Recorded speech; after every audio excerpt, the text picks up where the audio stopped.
Tipologia. É assim que Deus conversa com os seres humanos, usando tipologias. Vez ele usa ilustrações, outras parábolas, outras ele usa tipos. Por 3 ocasiões, nós já estudamos assuntos fantásticos relacionados a Egito e a Síria, em 3 vídeos no canal, ok? Vocês viram aí o vídeo 1, que é a introdução, o vídeo 2, trazendo Rocheia, o profeta, e o vídeo 3, trazendo Eshaiahu, o profeta. Agora vamos trazer outro profeta, Zacarias. Como que Zacarias ele traz o assunto do Egito à Síria? Como os outros vídeos que vocês assistiram, vocês vão ver contexto, tá? do texto principal, que no caso é Zacarias 10:10. Mas para entendermos o texto de Zacarias 10:10, precisamos primeiro entender todo o contexto, como nós fazemos, né?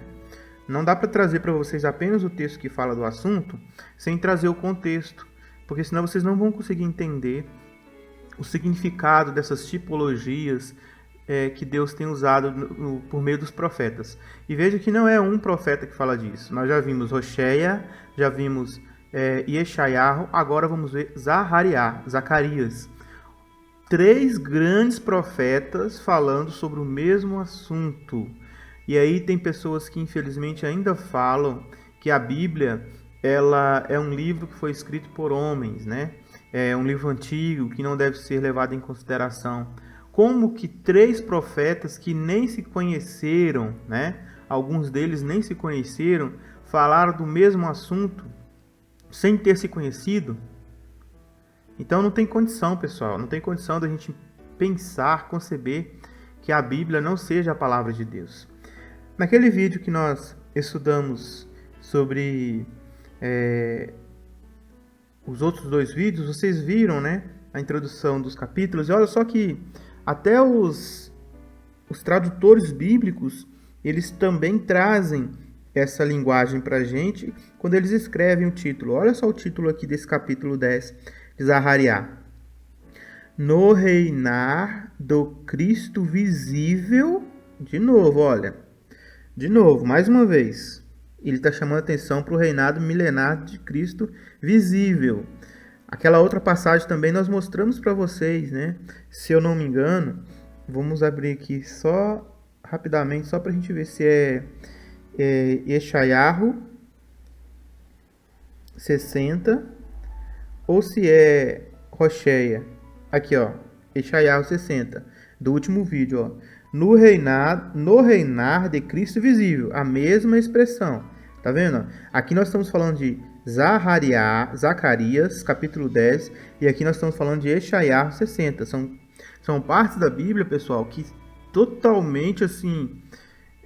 pensa assim, se fosse coincidência, seria uma das grandes e maiores coincidências do mundo, tá? Você falar do mesmo assunto, sendo que você nem conheceu a mesma pessoa, tá? Se fosse coincidência, tá? Falar exatamente a mesma expressão, Egito-Assíria, né? Egito-Assíria, usar as mesmas tipologias. Se fosse de homens, isso não aconteceria, tá bom? Não aconteceria. E aí, olha só que o mais interessante também é o seguinte: quem colocou esses títulos na Bíblia, né? Ele percebeu isso. Ele conseguiu perceber isso, que olha só, no reinar do Cristo visível, mesma coisa, né? Mesma coisa. Aí, ó, aqui ele fala assim, ó, a glória deste estará sobre Sião e Jerusalém glorificadas. A beleza da nova Jerusalém restituída sua glória. Aqui ele vai tratar da Jerusalém ser reconstituída à glória, e ele explica como que isso vai acontecer por meio dos filhos que voltarão, tá? Voando, como nós vimos no último vídeo. Aqui, olha, grande fortalecimento de Judá e Israel, reajuntados da dispersão e reunificados. Ou seja, aqui está trazendo a profecia do ajuntamento também. Como aqui fala do ajuntamento, como Rocheia fala do ajuntamento, vamos lá em Rocheia, para a gente ver que já são os 3 profetas, né? Que nós estamos analisando versículo por versículo, para não falar que nós estamos tirando o texto, né, fora do contexto, como algumas pessoas falam. Rocheia 11. Rocheia 11. Tá? Vamos colocar aqui uma outra Bíblia, só para a gente ver se ele vai trazer também o título diferente, tá? Vamos colocar aqui essa Bíblia aqui, ó, só para a gente ver aqui. Aqui no Rocheia 11 ele fala diferente, né? Incessante amor de Deus, passada a ingratidão de Israel, Deus ama seu povo, desobediente à ingratidão de Israel, ameaças e promessas. Então isso aqui não começou no reinado visível de Cristo. Tudo bem, não tem problema. Mas vocês viram, né, que há promessas, principalmente no versículo 11, com relação a Egito e Assíria, tá? Egito e Assíria. Aí a gente viu aqui no capítulo 60 também falar sobre isso, tá? Sobre Egito e Assíria, como vocês estudaram. E aí a gente vai ver agora, mas principalmente o detalhe aqui no caso, né? O detalhe principal são isso aqui, ó. Esse aqui que é o detalhe principal do estudo, né? Das pombas.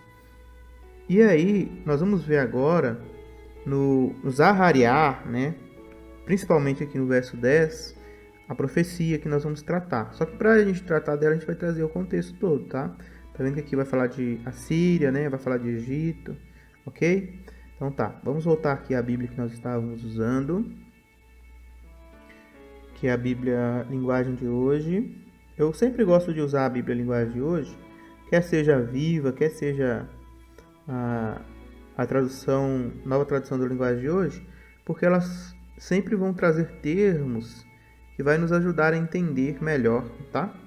Algumas passagens que às vezes essas difíceis traduções bíblicas trazem, tá? Sem precisar de recorrer ao Strong. Algumas palavras, né? Que às vezes são difíceis de entender. Então vamos lá. Tá aqui, ó. Zahariá, capítulo 10. Este é o nosso estudo de hoje.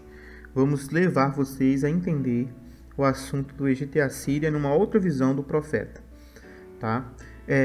A Bíblia, pessoal, é assim, ó, ela fala o mesmo assunto de formas diferentes. Como o Mashiach Yeshua usava as parábolas no Novo Testamento para falar da mesma coisa, ele faz isso no Velho Testamento por meio dos profetas. Ele fala sempre da restauração de Israel por meio dos profetas. O assunto principal dos profetas, se você for analisar, é a restauração do povo por meio de Mashiach. Se você pegar todos os profetas, todos eles, sem exceção, você vai ver que eles sempre vão estar falando do julgamento de Israel. Por isso que às vezes fica um pouco chato de ler, né? Para a pessoa que não conhece o contexto bíblico, profético, ele não entende por que toda hora Deus está ameaçando o povo, né? Ele fica assim, não, mas Deus está só ameaçando o povo, só ameaçando o povo.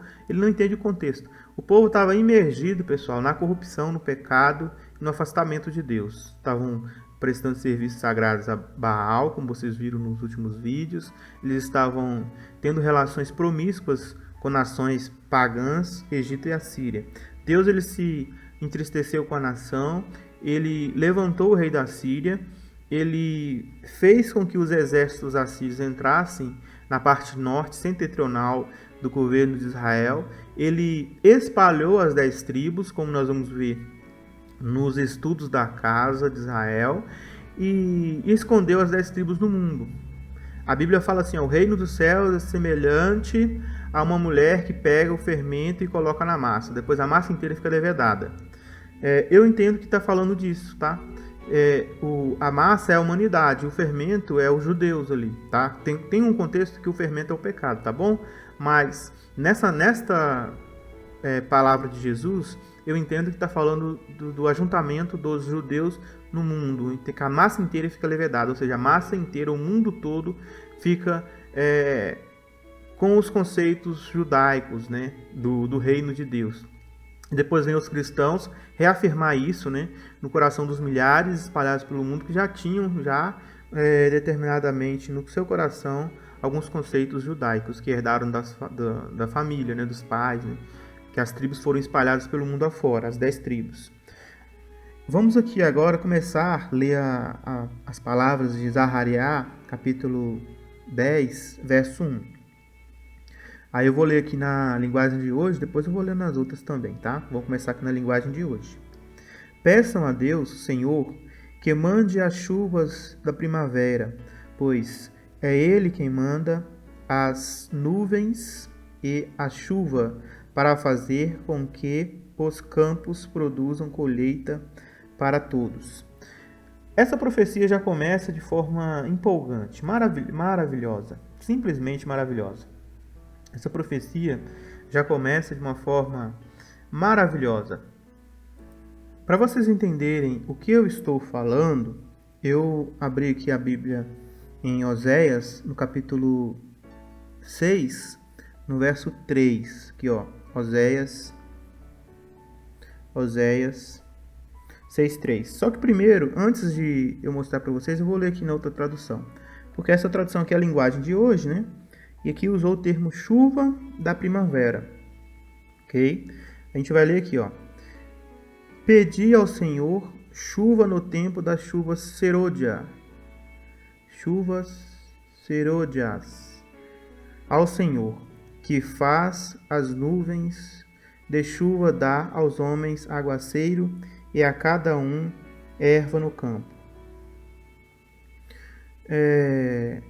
Vamos uma vez ainda fazer, né, para frente, um estudo só sobre isso, as chuvas.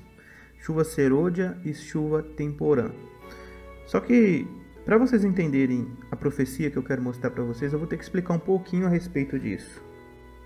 Tá? Aqui, olha, eu abri a palavra, tá? Serôdias. Tá aqui, ó. Última chuva. Chuva da primavera. As chuvas de março e abril que amadurecem os cereais da Palestina. Então, essa chuva era uma das chuvas mais importantes para o povo judeu. Por quê? Porque essa chuva ela via para amadurecer os últimos frutos para a colheita. E isso aí acontecia entre março e abril. As últimas chuvas, tá? E veja que aqui ele está falando, né? Para o povo de Israel pedir a Deus que mande a chuva serôdia. Tá? Aparentemente, né, numa primeira aplicação, aqui o povo era orientado a orar a Deus, pedir para que Deus ele traga esta chuva para o povo. Mas no sentido simbólico, né, e profético, você vai ver uma outra coisa interessante falando sobre essa chuva, que você vai encontrar aqui, olha, Rocheia, capítulo 6, verso 3. Conhecemos e prossigamos a conhecer ao Senhor. Como a alva, a sua vinda é certa. Aqui está falando da vinda do Senhor. Nós sabemos que aqui esse Senhor aqui está falando de YHWH. Certo? Se você pegar na referência aqui, você vai ver que é YHWH, tá vendo? Ok. Só que o Senhor que vai vir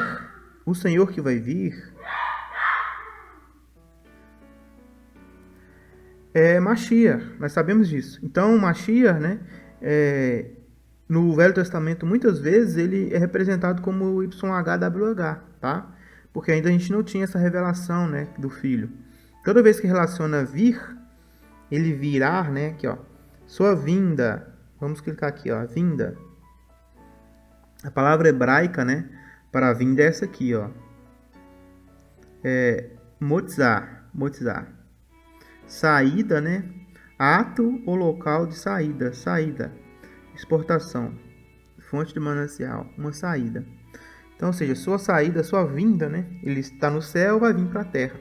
E essa vinda dele aqui pode estar referindo-se à vinda primeira ou à vinda segunda, tá?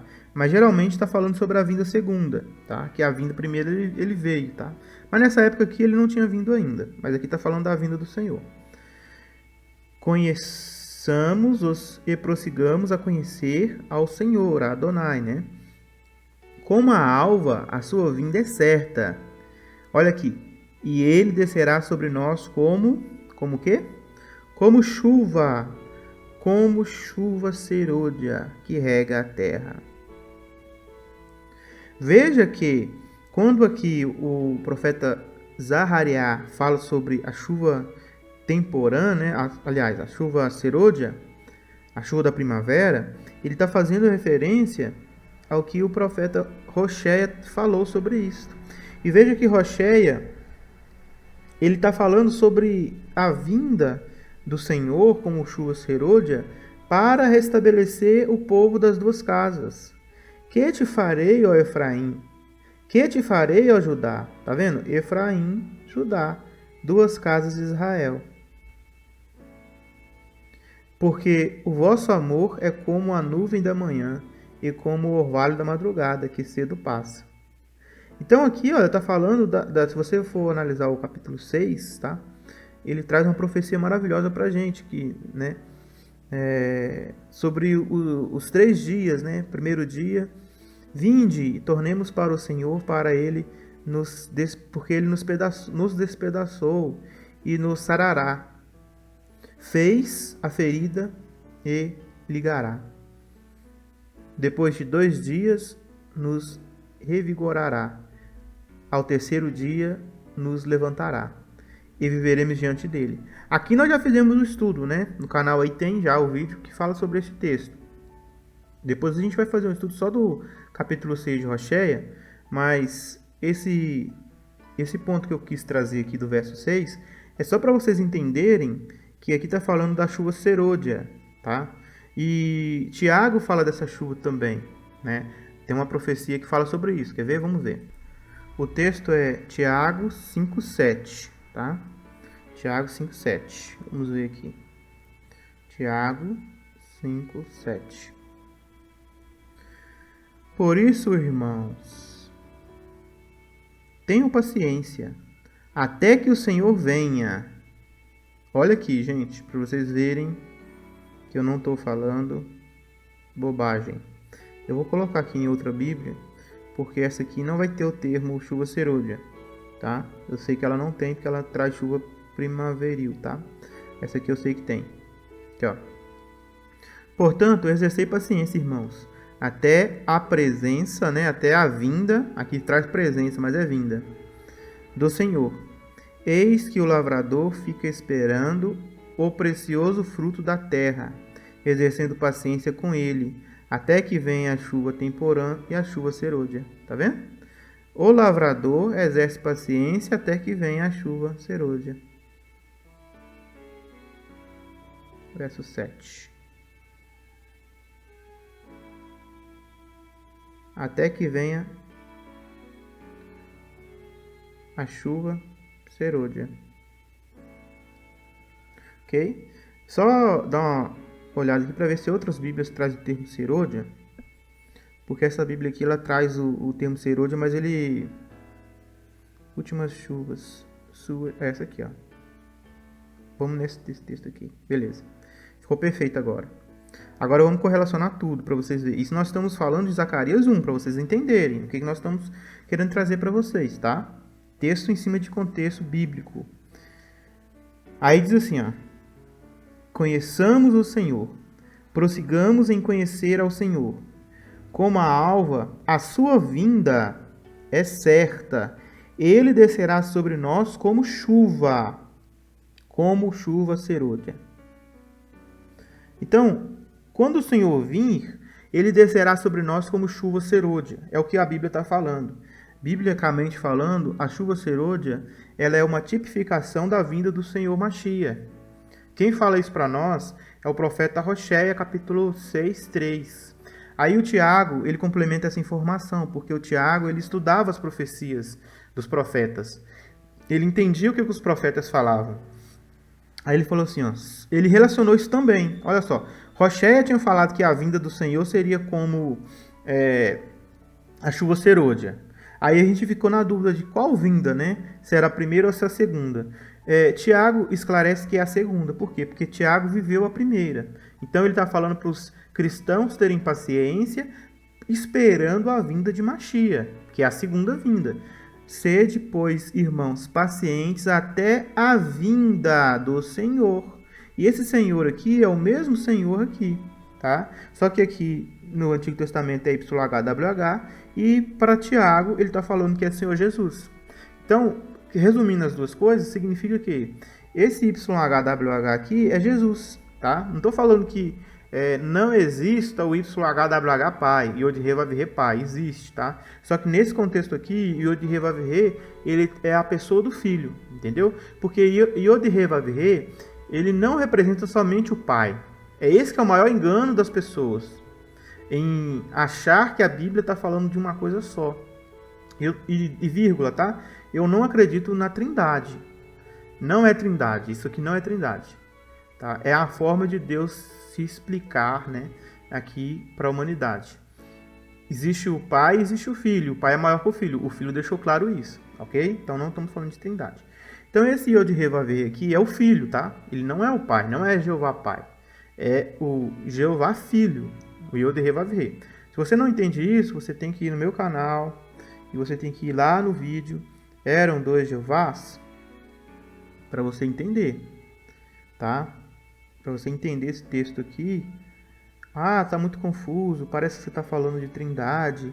Ah, se você está falando contra a Trindade, né? Você é um herege, tal. Existem vários tipos de pensamento, né? Vamos dizer assim, com relação a isso. Eu não creio na Trindade, não ensino ela, tá? Mas eu ensino que no Velho Testamento existia dois Jeovás, ou seja, duas pessoas se apresentando como Jeová, tá? O Yod-Heh-Vav-Heh.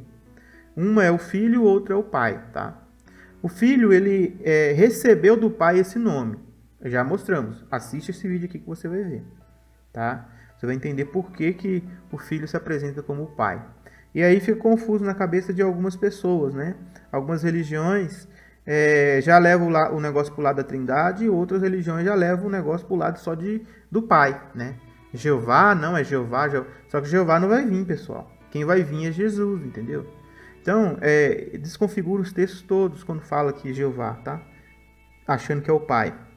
Se você entender que esse Jeová aqui, Yod-Heh-Vav-Heh, é o Filho, né? Porque ele vai vir, você está entendendo certo. Agora, se você achar que é o Pai, você não vai entender nada, porque o Pai não vai vir, tá? O Pai só vem no fim do milênio. Quando tudo estiver restabelecido, aí o Pai vem, ok? Jesus vem para preparar o caminho do Pai 1000 anos antes. Só que a maioria das vezes está falando da vinda do Filho, que vai ser quando nós esperamos tanto essa vinda, quando ele restabelece as duas casas de Israel e coloca fim a esse sistema, tá? Governado pela fera e pelo Hassatã. Então vamos lá, voltando aqui, tá? Dessa explicação que a gente teve que dar. Então, vamos lá. Aqui está falando que os israelitas precisavam conhecer ao Senhor. Por quê? Porque como a alva, a sua vinda é certa, né?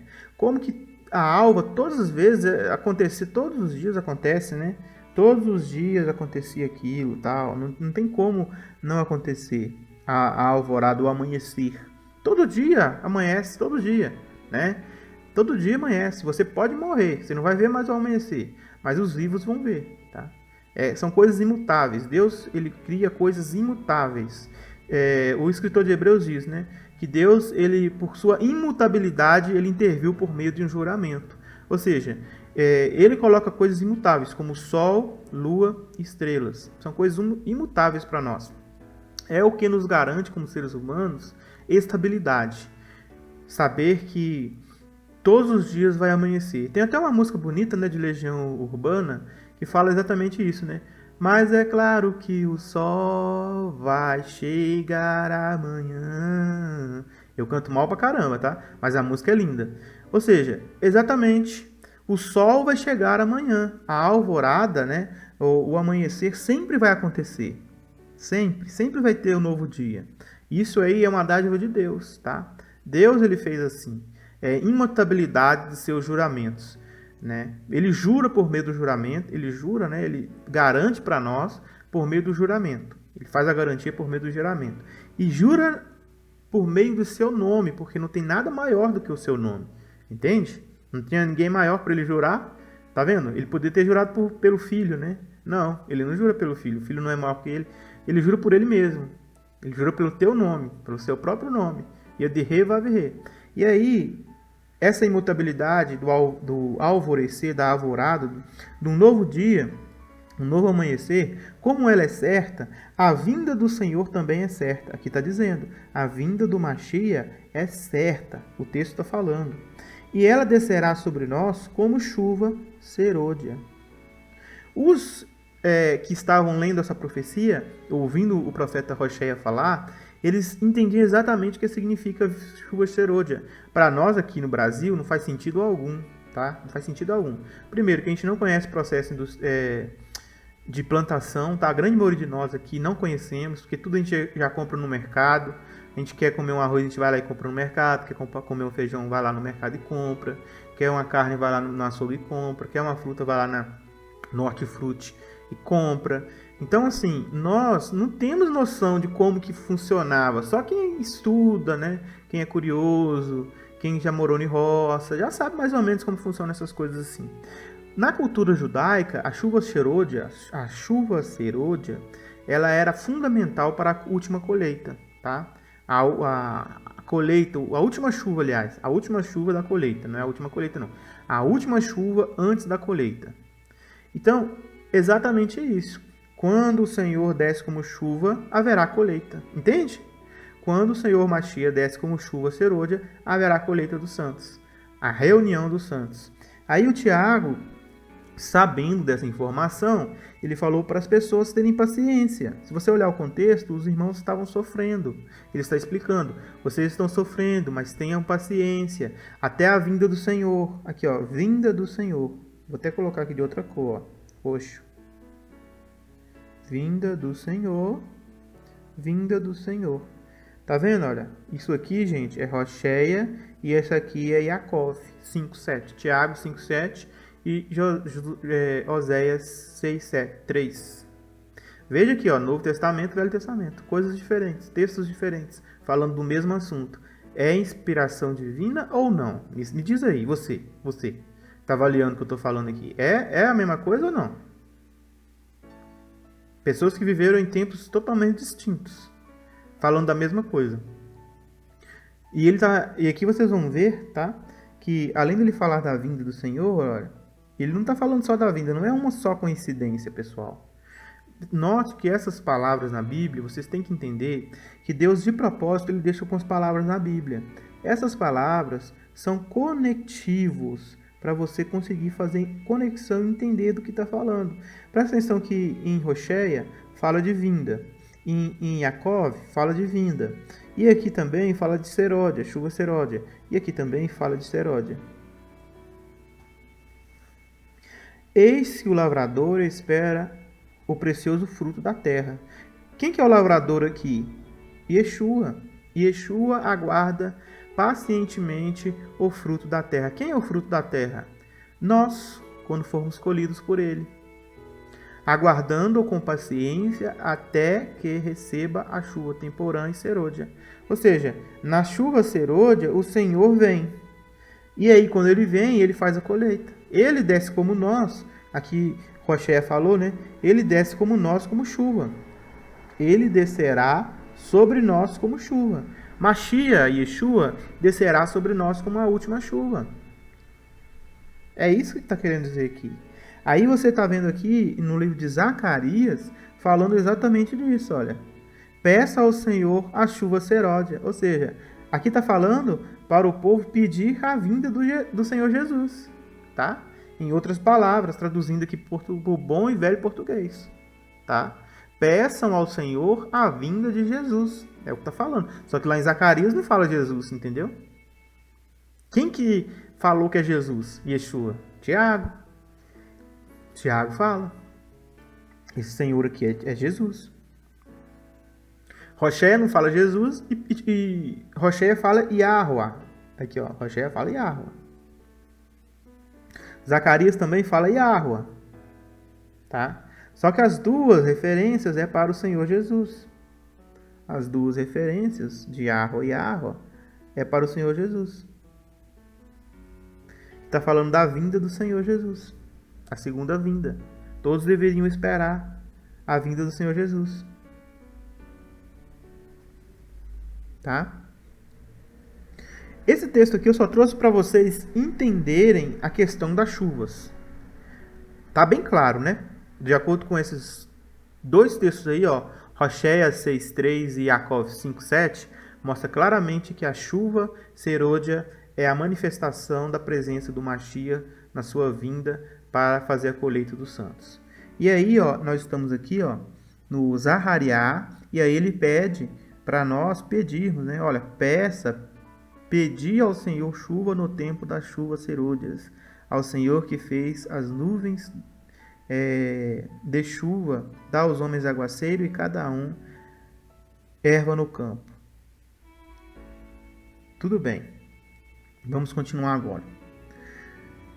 Porque os ídolos do lar falam coisas vãs, e os adivinhos veem mentiras, contam sonhos enganadores e oferecem consolação vazia, e isso anda o povo com ovelhas aflito, porque não há pastor. Vamos colocar aqui, tá? Aí agora a gente vai voltar lá nas Bíblias. A gente só colocou para a gente fazer aquela comparação chuva serôdia.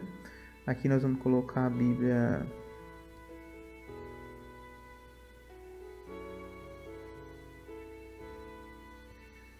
A letra N tá para baixo. Isso. Vamos colocar aqui a Bíblia linguagem de hoje, tá? Pode ser a CF mesmo, essa aqui, tá? Então vamos entender esse texto aqui no 2. Não adianta vocês consultarem os ídolos, estou lendo aqui, tá? Não adianta vocês consultarem os ídolos ou os médios. Quem procura médio, né? Lá na lei fala que não podia. Pois eles só dizem bobagem e mentiras. Os que explicam sonhos são falsos, e as suas palavras de consolo não ajudam nada. Veja que é bem mais fácil entender nessa Bíblia aqui do que nessa, né? E as suas palavras de consolo não ajudam nada. Por isso, o povo vive aflito e anda sem direção, como ovelhas que não têm pastor. Aqui está mostrando para a gente, mais uma vez, pessoal, por que o povo de Israel se afastou de Deus. Veja que aqui ele está falando da vinda, no capítulo 10, verso 1, está falando da vinda do Senhor Jesus, como chuva serôdia. O povo devia pedir ao Senhor, né, que ele mandasse seu Mashiach. E aí ele explica o porquê. Porque o povo anda consultando ídolos e médiuns, tudo que essas pessoas falam é bobagem, como falou aqui. E o povo, ele anda sem direção, como ovelha sem pastor. Quando Jesus chega na terra, ele vê a multidão e fica com pena deles, porque eles estavam sem pastor, como ovelha sem pastor. Ele fala isso, né?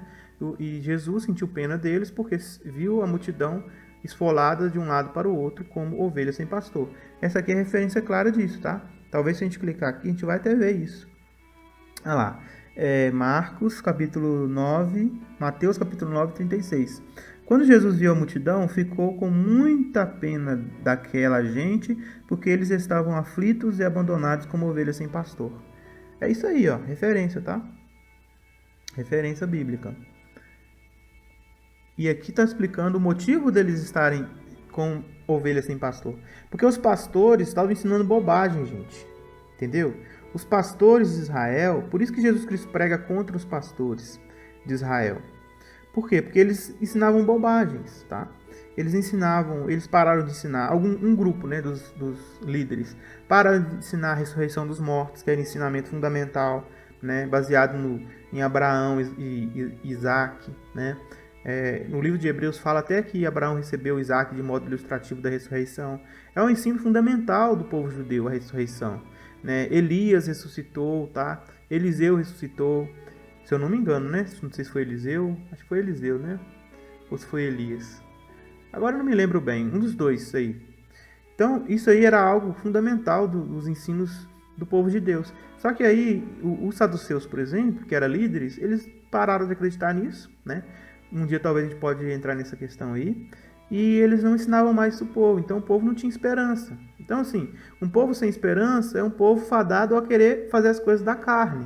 O apóstolo Paulo, em Coríntios capítulo 15, lá fala que dentro da congregação em Coríntios, os cristãos tinham acreditado, né, por um grupinho lá de líderes e apóstatas da fé, que a ressurreição já tinha acontecido. Então, se a ressurreição já tinha acontecido, eles não teriam mais esperança da ressurreição, eles tinham perdido isso, tá? E aí surgiu todo um problema que ele fica no capítulo 15 inteiro falando que a ressurreição ainda não tinha acontecido, que a ressurreição ia acontecer, que a gente tinha que esperar a ressurreição, que Jesus Cristo viria, que os vivos seriam transformados, os mortos seriam ressuscitados. Então, esse tipo de coisa, esse tipo de bobagem aí, que os líderes começaram a ensinar, fizeram com que o povo perdesse a fé. E aí, o povo perdendo a fé no Salvador, eles ficam como ovelhas sem pastor. Eles começam a pensar, já que não tem nenhuma esperança além dessa vida, comamos e bebamos, pois amanhã morreremos. Aí a pessoa vai e se entrega aos prazeres da vida. Por isso que os israelitas se entregaram aos prazeres da vida, dos cananeus, dos perizeus, dos jebuseus. Por quê? Porque aquelas pessoas em volta, eles viviam a vida como se fosse a última vida. Eles tinham várias esposas, eles tinham relação sexual com pessoas que não eram esposa deles, com outras pessoas do mesmo sexo, eles adoravam vários deuses, eles se embriagavam, eles usavam vários tipos de coisas que agridem o corpo, e não estavam nem aí com nada. Então os judeus que tinham uma vida regrada, porque a lei regrava, tá? A lei, eles não podiam comer carne de porco, eles não podiam trabalhar no sábado, eles não podiam trabalhar nas festas, nas luas novas. Então, os judeus que tinham uma vida regrada pela lei, que era o tutor, eles viam aquilo ali em volta e ficavam pensando, mas se não tem nenhuma esperança, então a gente vai também fazer a mesma coisa, porque é bobagem ficar seguindo a lei do Eterno. Então, por isso, gente, que o povo estava como ovelhas sem pastor, porque os líderes, os pastores, eles se afastaram do Eterno. E eles se afastaram do Eterno e levaram o povo junto com eles, naquelas heresias que eles estavam ensinando.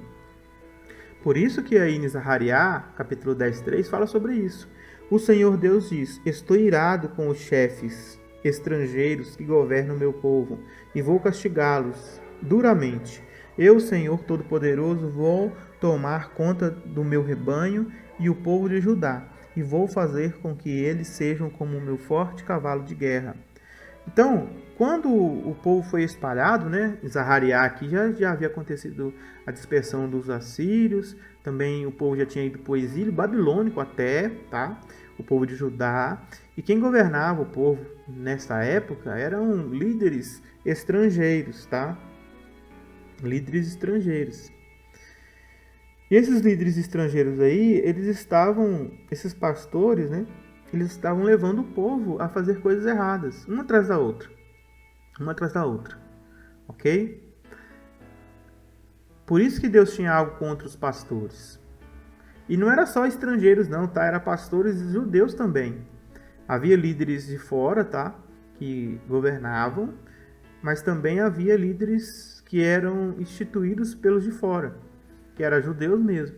E se vocês pegarem toda a profecia de Zacarias, vocês vão ver o período em que Zacarias viveu, que era um período totalmente de incerteza, da reconstrução do templo, o povo tinha voltado para a terra de Judá, tinha muitas ameaças, Só que Deus ele garantiu que o templo seria reconstituído.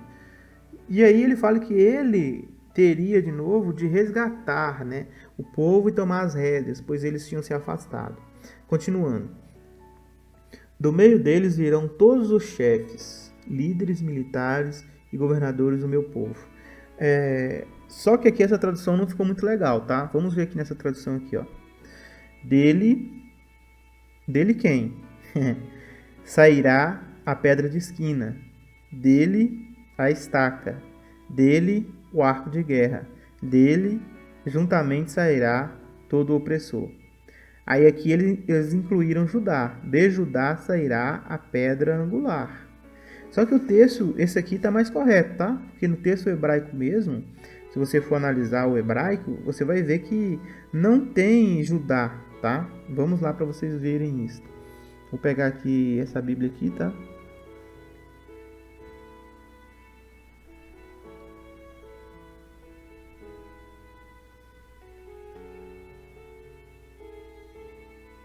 Vai. Aqui. Isso é fantástico, viu? Mimeno finar. Mimeno ieted. Mimeno cachete. Mileramar. Mimeno ietse. Kou nogues. Aí, Yardu.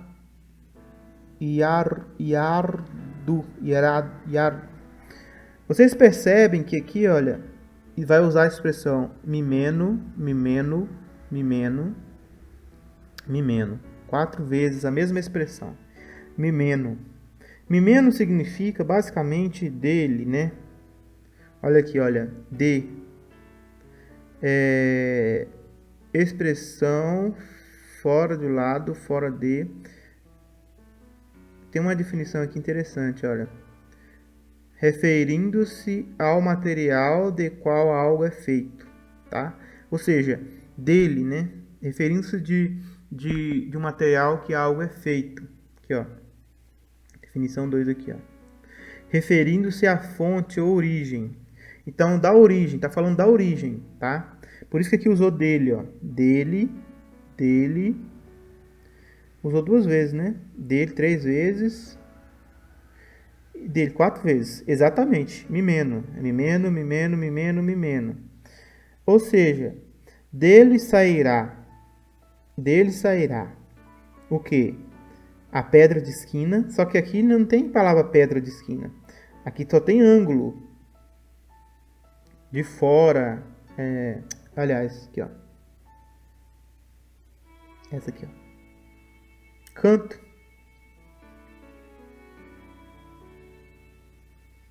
Objeto quadrado. Esquina. Então aqui subentende-se pedra de esquina, né? Subentende pedra de esquina, mas a palavra é só esquina. Tá? Dele a pedra da esquina. Você sabe que a pedra da esquina é Jesus, né? Yeshua. Ele falou, né? Eu sou a pedra de esquina. Quem tropeçar em mim será esmagado, né? O profeta Isaías também fala sobre a pedra de esquina. Fala que todo aquele que nele confiar não ficaria desapontado. Dele a pedra de esquina. Dele, olha aqui, pessoal, que coisa interessante, né? Ali foi traduzido por estaca, né? Prego. Dele a pedra da esquina. Dele o prego. Podia ser também, né? Podia ser estaca, podia ser pino. Pino que segura a tenda, né? A tenda, o prego, né? Aqui pode estar fazendo referência, pessoal, a Jesus Cristo como sendo a pedra de esquina, a pedra principal do ângulo da construção de Deus. Também pode ser que ele seja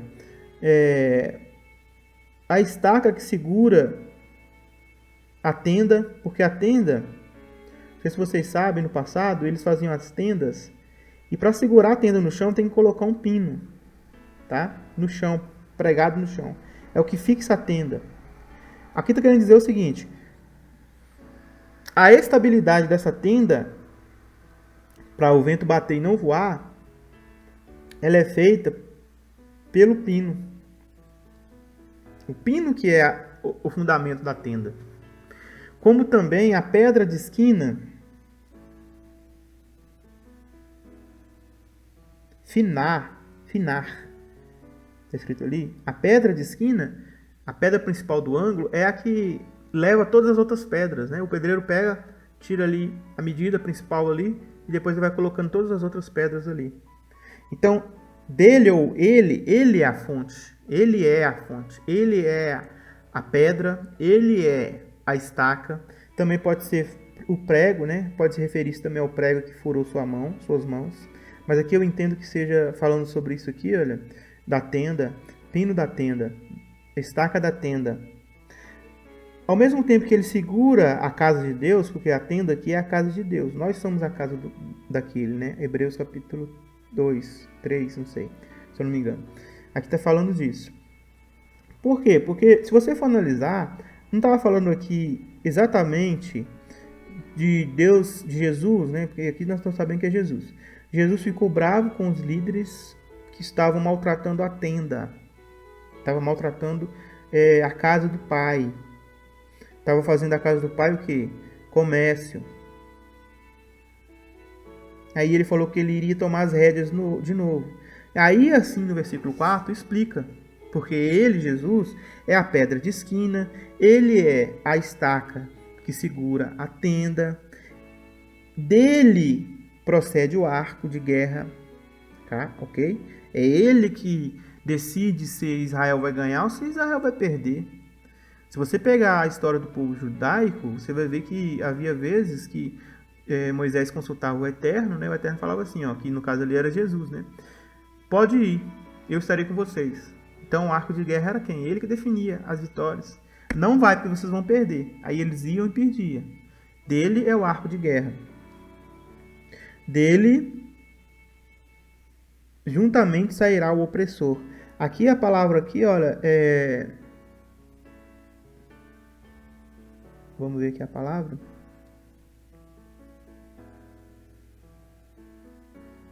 Pressionar, oprimir, cobrar, exercer pressão. Exatamente. Então dele vai sair o que? O opressor. Quem vai oprimir as nações, né? Vai pressionar as nações no Armagedon. Na destruição do Armagedon, na guerra final. Tá? E vai oprimir também os maus, né? Está falando dos maus lá em cima, dos falsos pastores. Então do Mashiach sai a opressão dos maus.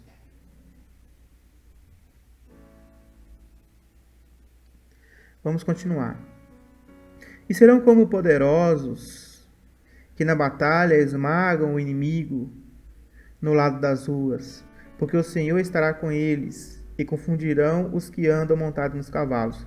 Veja que aqui, olha, já está falando mais profeticamente também do tempo do fim. Embora isso aqui se aplique também aos tempos da construção do templo, né, que Deus ele estava junto com Zacarias, né, aquele povo todo ali, com o grande sacerdote Josué, né, e o grande líder Zorobabel.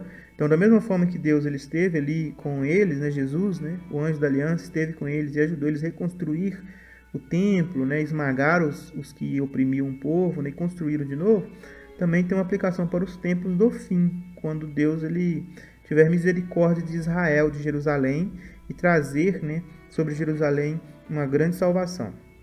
Por que eu estou falando isso? Vamos continuar. E fortalecerei a casa de Judá, e salvarei a casa de José. O que é casa de José? José é pai de Efraim e pai de Manassés. Está falando das duas casas de novo.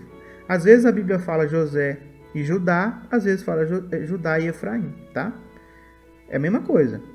E far-los-ei voltar. Tá vendo? Voltar para onde? Voltar para casa. Não foram espalhados? No vídeo 3 nós nos explicamos que eles foram espalhados. Então, aqui está falando do dia do arrebatamento.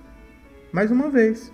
Embora a aplicação também possa se dar quando o povo voltou para Jerusalém em 1948, também na época em que eles voltaram, né, de Babilônia, reconstruíram tudo, mas a promessa principal para José, porque para Judá voltou, né? Mas para José principalmente é o retorno das duas casas no dia do arrebatamento. Porque me compadeci deles e serão como se eu não os estivera rejeitado. Então isso acontece, pessoal, quando Jesus volta, lá no comecinho da chuva seródia, né? Porque eu sou o Senhor, seu Deus, e os ouvirei. Agora que ele fala Efraim, olha. E os de Efraim serão como um poderoso, e o seu coração se alegrará. Como pelo vinho, se alegrará como pelo vinho, né? Quando a pessoa toma vinho, fica alegre, né? Então, os de Efraim serão poderosos. Tá vendo, olha? Por que os de Efraim serão poderosos? Porque Deus, Jesus, né? Yeshua, Filho de Deus, Ele vai conceder poder aos filhos de Efraim espalhados pelo mundo, e todos vão se alegrar como se alegram com vinho. Seus filhos o verão. Aqui já está falando do Messias, tá? Parece que está falando de Efraim, mas não, está falando do Messias. Seus filhos o verão e se alegrarão. Seu coração se regozijará no Senhor, tá vendo? No Senhor. A alegria é no Senhor. Então, eles veem o Senhor. Por isso que eles se alegrarão. O verão e se alegrarão. Se regozijará no Senhor. Então, quando as pessoas verem Mashiach, eles vão se alegrar, né? Aqui estou eu com as criancinhas que Jeová me deu. Hebreus fala isso, né? Então, Mashiach chegando com as criancinhas que o pai deu para ele. Então, todos vão se alegrar com a vinda do Mashiach. Eu lhes assobiarei. Note que essa expressão aqui, ela faz sentido com outras partes da Bíblia. Nós não vamos ver hoje, mas aqui existe uma expressão bem típica de uma outra profecia bíblica que fala exatamente isso. Mashiach assobiar e o povo vir do Egito e da Síria. Tá? Fala sobre isso na Bíblia. Uma hora a gente vai ver isso aí. Ele assobia e o povo vem como moscas e como abelha do Egito e da Síria. Tem um texto que fala exatamente isso. Um dia nós vamos ver. Exatamente também quando fala, né, que ele vai rugir e o povo vai vir, né? E em outra passagem também fala que ele vai tocar a trombeta e o povo vai vir. Então são o mesmo acontecimento contado de forma diferente. Uma vez é assoviar, outra vez é tocar trombeta e outra vez é rugir como leão. Falando do mesmo acontecimento, que eles viriam, né? Viriam para se encontrar com Mashiach. Então aqui falou, ó, eu lhes assobiarei e os ajuntarei, tá vendo? Esse assoviar aqui, um dia desse aí nós vamos fazer um estudo sobre isso, tá? Vocês vão ver que tem a mesma relação. Então é um sinal, tá? O assovio, o rugido de leão e a trombeta é o sinal que nós vamos ter. Porque eu os tenho remido, tá vendo? Olha, remissão acontece quando Mashiach morre, ressuscita e traz com ele pessoas à vida. Aqueles da casa de Efraim que estavam mortos praticamente, né, espalhados pelo mundo, passaram por a remissão do sangue do Mashiach. Não só gentios, mas também judeus que aceitam Mashiach. E multiplicar-se-ão como antes. Ou seja, o povo sempre foi numeroso, né? O povo de Efraim sempre foi numeroso. E multiplicarão como antes tinham multiplicado. Serão muitos, né? Por isso que lá em Apocalipse fala da grande multidão. A grande multidão, gente, não é um povo diferente dos 144 mil, tá? É a mesma coisa contada de forma diferente, entendeu? Só que aí nós vamos entrar nisso numa outra hora. Ainda que eu os espalhei por entre os povos, olha que fantástico. Aqui vocês vão ver a explicação da casa de Israel, as duas casas de Israel. Primeiro falando de Efraim, né? Lá em cima vocês vão ver que ele está falando de Efraim, ó. Não está falando de Judá. E os de Efraim, tá aqui, ó. Para quem tem dúvidas, os de Efraim. Não estou falando sem contexto, tá? Então não está falando da casa de Judá, está falando da casa de Efraim. E aí está falando do ajuntamento da casa de Efraim, que vai assobiar e eles vão vir de lugares distantes, né? Vai ajuntá-los de novo. Ainda que os espalhei, quem espalhou o povo foi Deus, tá? Foi Deus que espalhou o povo. Foi Deus que rasgou as duas tribos em dois, tá? Ele que fez tudo, gente. Ele está no controle de tudo. Aí você vai ver lá, né, no livro de Reis, falando que Deus manda o profeta entregar uma roupa e ela rasga a roupa assim, ó, em duas partes e fala assim, olha, assim farei com o reino de Israel. No caso, Yod-Heh Vav-Heh falando, assim farei com a casa de Israel. Isso, partir a casa em dois. E aí depois, lá no livro de Deuteronômio, no livro do Pentateuco, fala também que se o povo cometesse pecado, se afastasse de Deus, Deus iria os espalhar no mundo. Isso aí nós vamos ver nos estudos da casa. Inclusive, nós vamos até usar esse texto aqui para nos ajudar a fortalecer o argumento, quando nós estivermos estudando as duas casas. Embora esses estudos aqui, eles também são das duas casas, né? mas não especificamente falando especificamente disso. Por entre os povos, né? Onde que Deus espalhou o povo de Efraim? Por entre os povos, as nações, tá? Tá lá. Iã, nações, povos. Então, o povo de Efraim foi espalhado entre os povos. A gente explicou isso no vídeo 3. Eles se lembraram de mim, tá vendo? Só que eles foram espalhados, mas eles se lembram de Deus.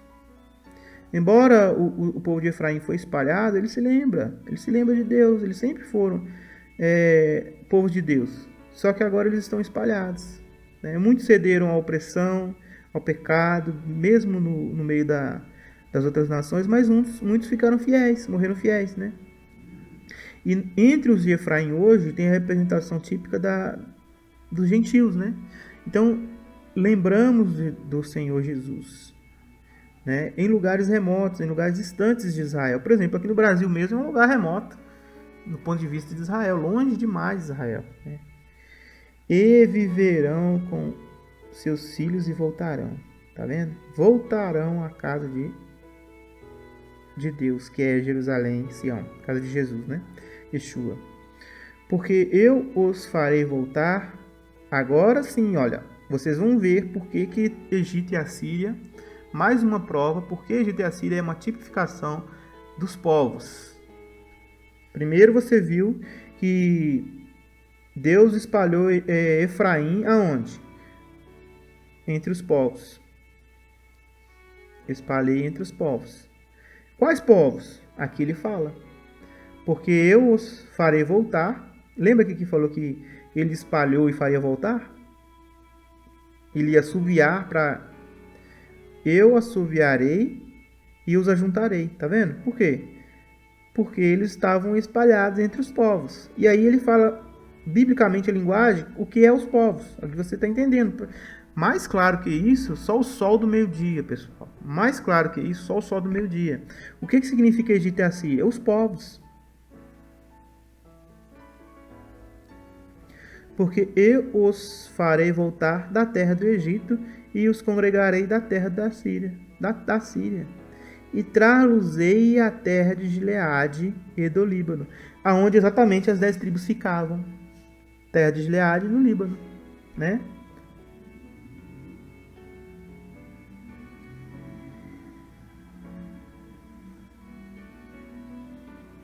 Aqui, Líbano. Essa região aqui, olha, ficava as 10 tribos do norte, tá vendo? Aqui, ó. Essa região aqui, ó.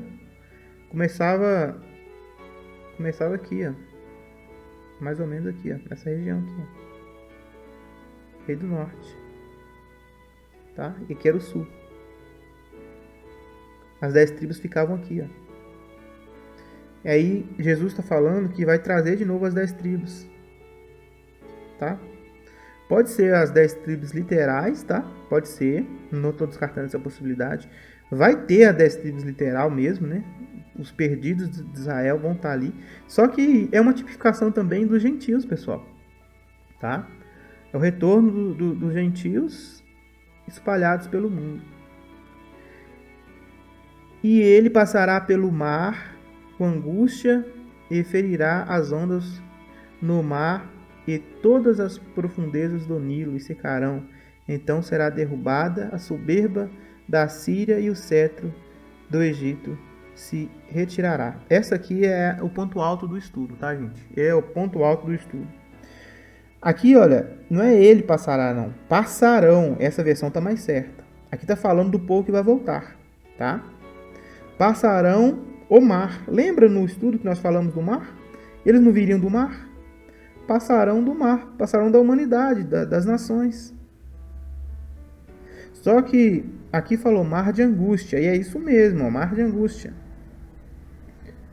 Olha aqui, ó, dificuldade, aflição, problema. Dificuldade, aflição, problema. Aqui é uma outra definição, tá? Por que aqui está falando isso? Passarão pelo mar da angústia. É porque, aí eu vou ter que tirar do hebraico aqui rapidinho. Vamos pegar aqui a primeira Bíblia que aparecer. Essa aqui. E vocês vão entender agora a correlação bíblica com Apocalipse, tá?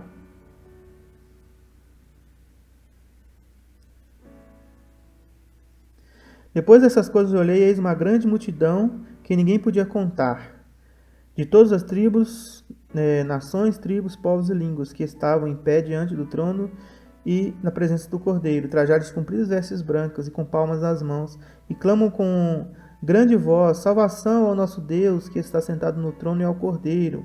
E todos os anjos estavam em pé ao redor do trono, e todos os anciãos dos 4 seres viventes, e prostraram-se diante do trono sobre seus rostos e adoraram a Deus, dizendo: Amém!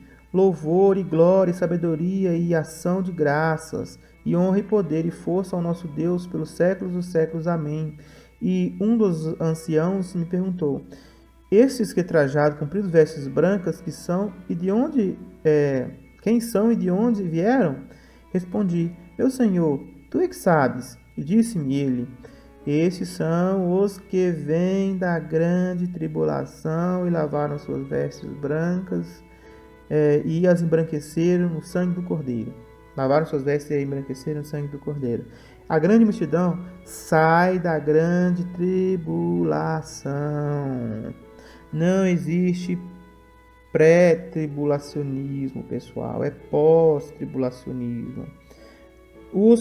Aqui está falando dos gentios, tá? Da igreja gentílica. Dos que foram chamados efraimitas por meio da fé em Abraão. Estes aqui passarão pelo mar da angústia.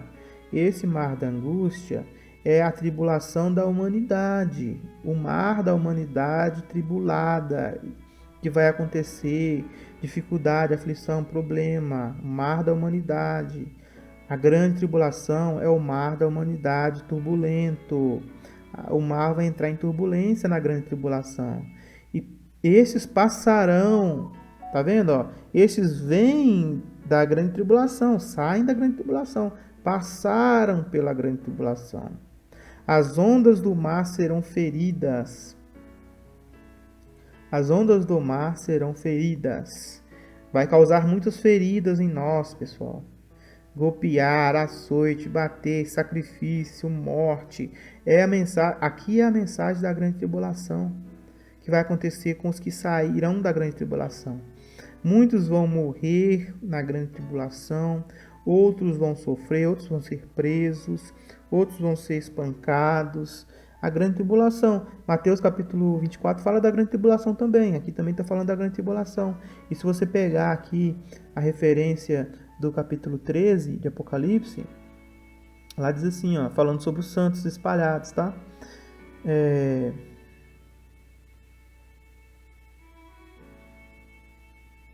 Foi-lhe dado uma boca que proferia arrogâncias e blasfêmias, e deu-lhes autoridade para atuar por 42 meses. Abriu a boca em blasfêmia contra Deus para blasfemar seu nome e seu tabernáculo, e dos que habitam no céu.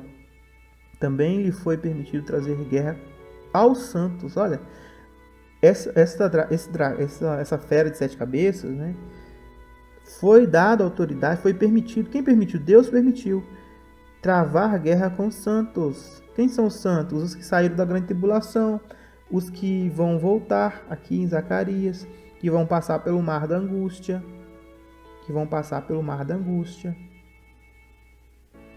tá? E vencê-los, tá vendo aqui, ó, golpes, açoite, sacrifício, morte. E deu-lhe autoridade sobre toda tribo, povo, língua e nação. Aí, ó, depois que falou disso, aqui fala que muitos vão adorar a esta fera, tá? E o nome deles não vão estar escrito. Mas os verdadeiros de Jesus não vão adorar. Aí aqui, ó, aqui está o ministério dos santos, ó. Se alguém tem ouvidos, ouça. Se alguém leva em cativeiro irá. Se alguém matar a espada, é necessário que a espada seja morta. Aqui está a perseverança e a fé dos santos. Qual que é a perseverança e a fé dos santos? O que vai nos acontecer, pessoal, é uma incógnita. Alguns de nós vamos passar por morte, golpe, sofrimento, cativeiro e espada. Mas quem nos matar será morto também pela espada. Isso aqui é garantido no texto. Mas aqui está a perseverança e fé dos santos. Onde está a perseverança e a fé dos santos? De saber que nada que as pessoas possam nos fazer vai ser eternas e para sempre. Alguns vão ser levados ao cativeiro. Se alguém tiver que ir ao cativeiro, ele vai ao cativeiro. Alguma versão bíblica fala assim, uma versão, né? Se alguém tiver que ir ao cativeiro, irá ao cativeiro. Ok? Ou seja, os verdadeiros escolhidos de Deus, né? Os que vão vir reinar com Jesus, que irão reinar com Jesus, os que passarão pelo mar da angústia e ser feridos nesse mar, eles vão passar por problemas, pessoal. A gente não vai desfalecer, porque a gente já está sabendo que vai ter essas coisas. A nossa fé no Mashiach. Muitos passarão com vida, outros receberão a ressurreição como dádiva. Ok? Só para elucidar vocês do que está falando aqui. E do Nilo secarão, tá vendo? Do Nilo, onde fica o Nilo? No Egito. O Egito é uma prefiguração do mar da humanidade, pessoal. A humanidade. Egito e Assíria é a humanidade, entendeu? Então, do Nilo se secarão, então será derribada. Quando acontecer isto, quando passarem pela tribulação, que é aquele texto que nós lemos aqui, olha, do 7. Quando a multidão sai da grande tribulação,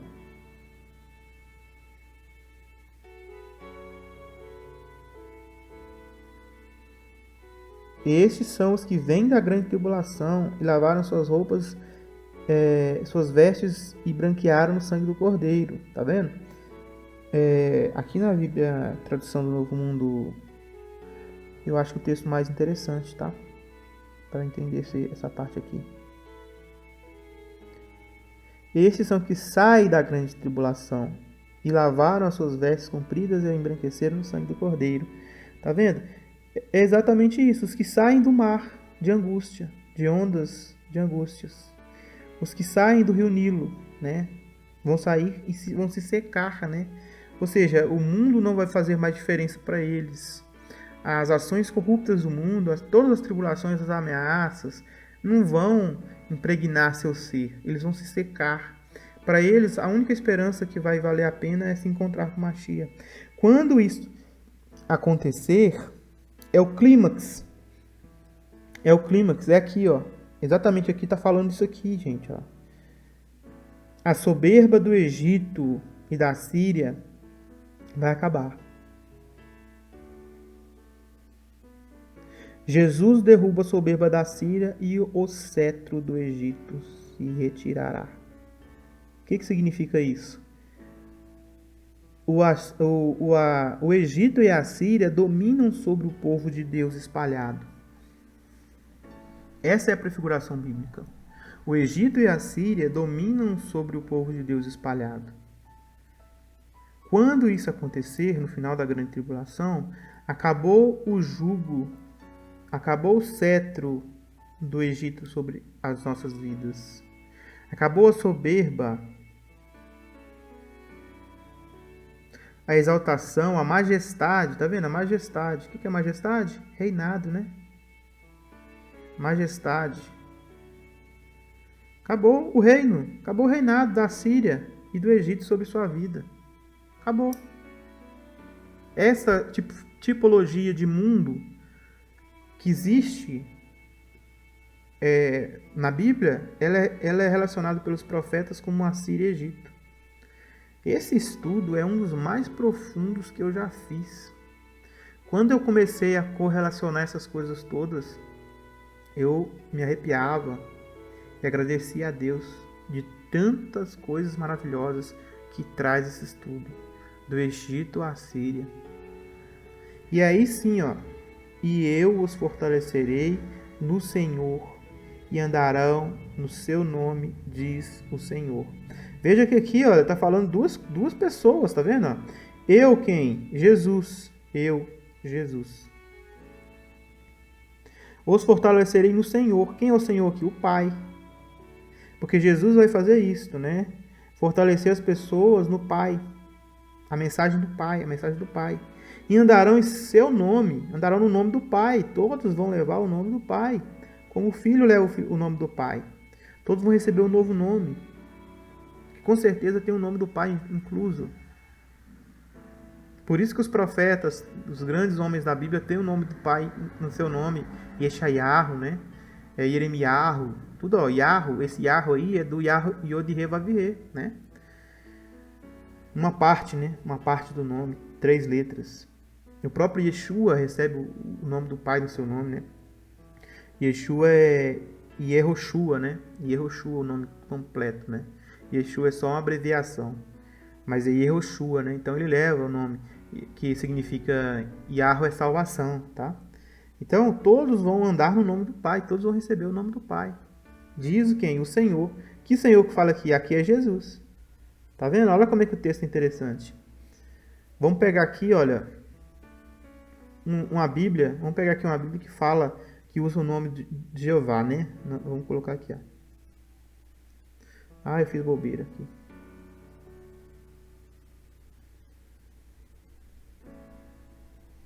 Isto. Aqui, ó. Vou fazê-los superiores em Jeová e andarão em seu nome.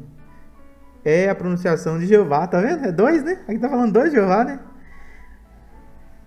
E vou fazê-los superiores em Jeová. Tá falando na segunda pessoa. Vou fazê-los superiores em Jeová. É alguém que tá falando. Parece que não é Jeová que tá falando isso. E andarão no seu nome. É a pronunciação de Jeová. Ó, engraçado, né? Sim, ó, 2 Jeová aqui de novo, ó. Mais um texto bíblico, eu acabei de achar aqui esse texto, não tinha parado para pensar nisso. Mais um texto bíblico que traz 2 Jeová aqui, ó. E vou fazê-los superiores em Jeová. Esse vou aqui, ó, ele está exprimido aqui, mas tem alguém aqui. Tem uma pessoa. Ela está falando na segunda pessoa.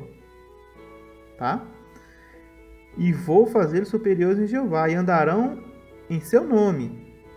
Em seu nome, tá vendo? Seu nome. Já está falando de outra pessoa, tá vendo? É a pronunciação de Jeová.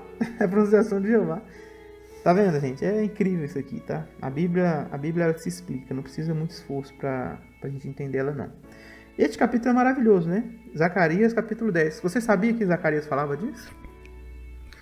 Eu custei entender a profecia de Zacarias, capítulo 10. Depois que eu entendi a profecia, a explicação das 2 casas de Israel, e depois, quando eu entendi o significado de Assíria e Egito, eu entendi Zacarias, capítulo 10.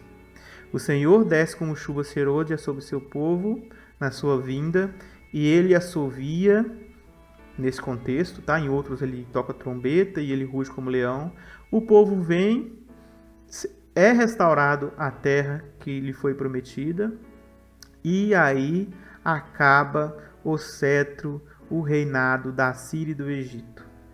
Jesus acaba com, ele derruba a soberba, a majestade e o cetro, o governo do Egito e da Síria sobre a vida dos seus espalhados pelo mundo. Que esse estudo seja graça e paz na sua vida, em nome de Adonai Tsevaot Yahuwah e do Filho Yeshua HaMashiach.